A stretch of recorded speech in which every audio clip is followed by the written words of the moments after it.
friend. Ashley here. Welcome to the Unlock Your Dream podcast. I'm here to guide you along your journey to unlocking your dreams to achieve the best life that you can imagine possible. From my journey in medicine as a PA and then some in the corporate world, I always still desired a little bit more out of life. It wasn't until I met some people who had seen their dreams realized that it occurred to me that maybe, just maybe, mine could come true too. Come along with me as we get to know some of these friends of mine and hear their stories of unlocking their dreams.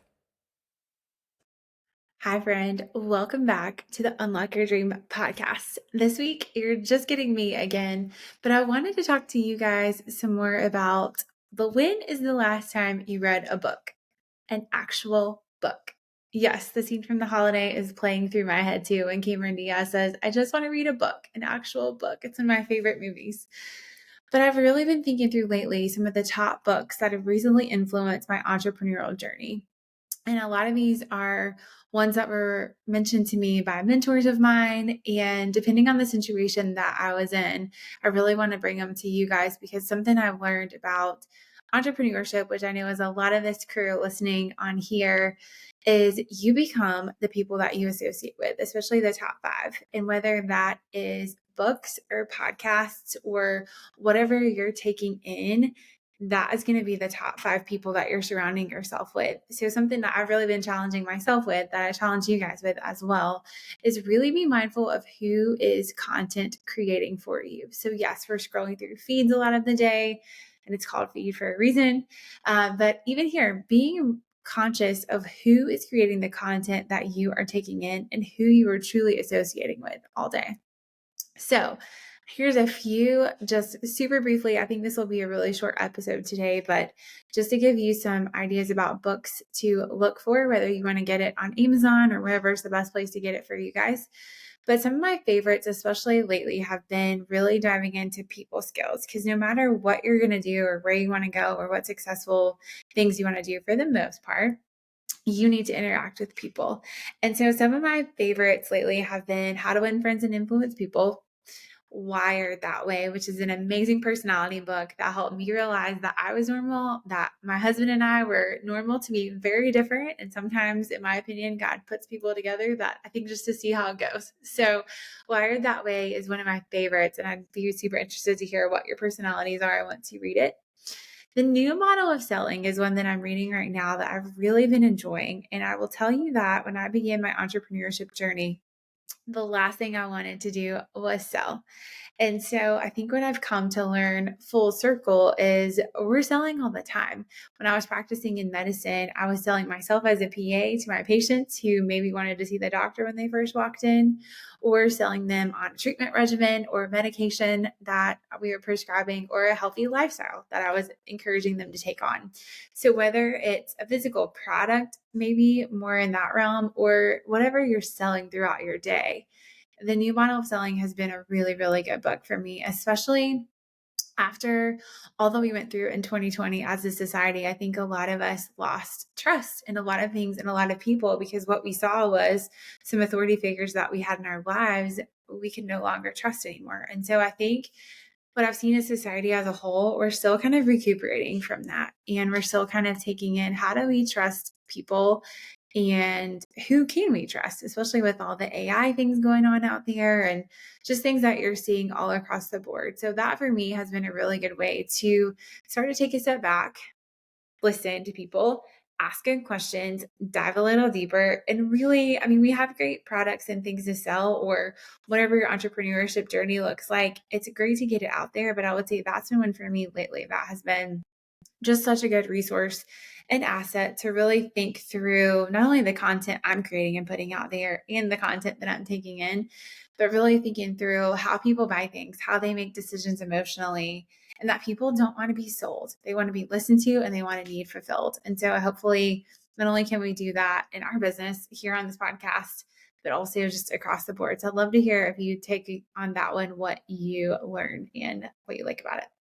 Another one that's been really good for me is Crucial Conversations. And I am someone that is not afraid of conflict. It's definitely not my favorite thing, but it's taught me how to take those conversations that seem like they could be pretty challenging and actually have them in a way that is respectful. And especially after you rewired that way, you'll understand, I think, a little bit how to approach these people with these crucial conversations. But across the board, if it's at work or just in your everyday life, even with your children, how to have these conversations with your spouse, just people in your life. I think Crucial Conversations for me was such a good read and one that I'll continue to go back to. Another one is An Enemy Called Average.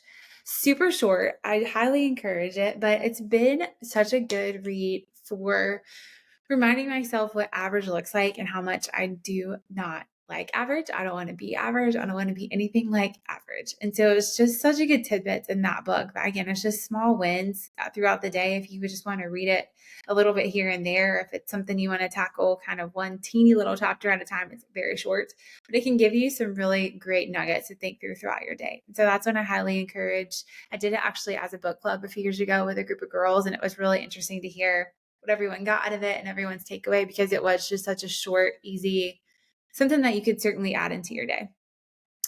Another one is The Entrepreneur Rollercoaster. And that one for me, it's just so good for anyone that's on an entrepreneurship journey. If it's health coaching or a course creation or a fitness studio or whatever it is that you're starting on, if it's in the entrepreneurship realm, it's one that I recommend because it's something that you will see that you're not alone.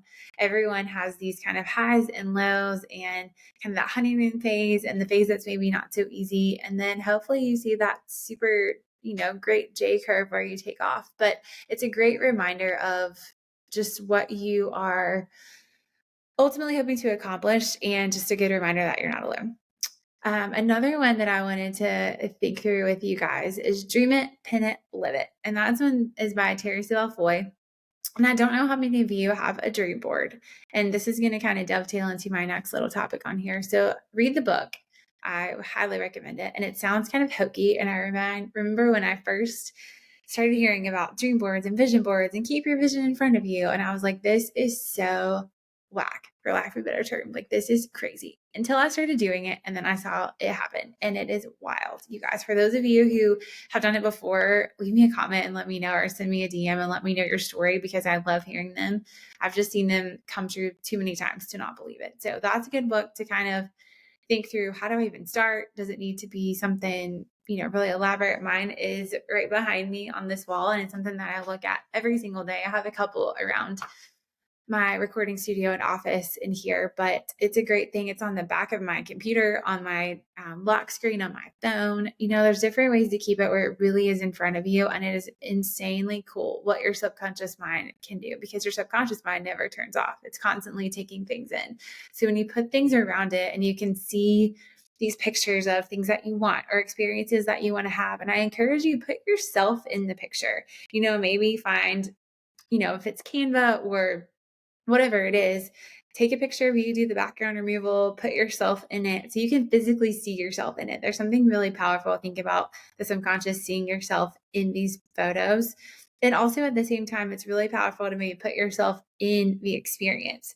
So yes, you can see a photo of yourself, but maybe there's a photo of the back of you with you looking in, and you can really see yourself. Are you looking out at that crowd as you're delivering a speech? Maybe for those of us who want to be on a speaking circuit one day, or are you authoring a book that you want to author? I think do it. Just take the chance and believe that it might be possible. And the other thing I would say, the caveat to that, is don't just put it up there, look at it now and again, and think it's just going to poof magically come true. It takes effort and it takes work. And so I encourage you to look at it, speak over it, imagine yourself in it, but also take action to move forward into seeing these dreams come true. So again, those are just a handful of some of the books lately that have impacted my journey. I also love Think and Grow Rich, anything by Og Mandino. If you're a big story person, they're incredible. I know previously on Chelsea's episode, she talked about The Dream Giver. There's just some amazing books out there, but I also know you can go see it in the line at Barnes and Noble or look on Amazon on success stories, and there's so many on there. So I've been really grateful to have mentors who have vetted a lot of books for me and know me well enough to know where I'm at, what I need to be learning. So I hope those are just a handful of things that'll bring you a lot of success and good things to put in and good content creators to be around. But please keep me posted on what you're reading, what you're enjoying, what other podcasts you're listening to. Get some of these on audiobook if you're driving around and you want to listen to it that way. I know I love being an auditory learner. And let me know what kind of dream boards you put together. If you do a physical one, if you do a lock screen, if you do a little book, maybe you'll have that too. I feel like I have every aspect of a dream board around my office, but it's been so great to connect with you guys this week. Let me know if there's any other topics that you have, any other stories that you want to share here. And I will look forward to seeing you next week on the Unlock Your Dream podcast. Okay, friend, that's it for this week. Thank you so much for spending time with me. Feel free to share this podcast with another friend who it may inspire. Leave a review to possibly be featured at the beginning of another episode, and subscribe so you don't miss out on any of the stories that could help unlock your dream for you.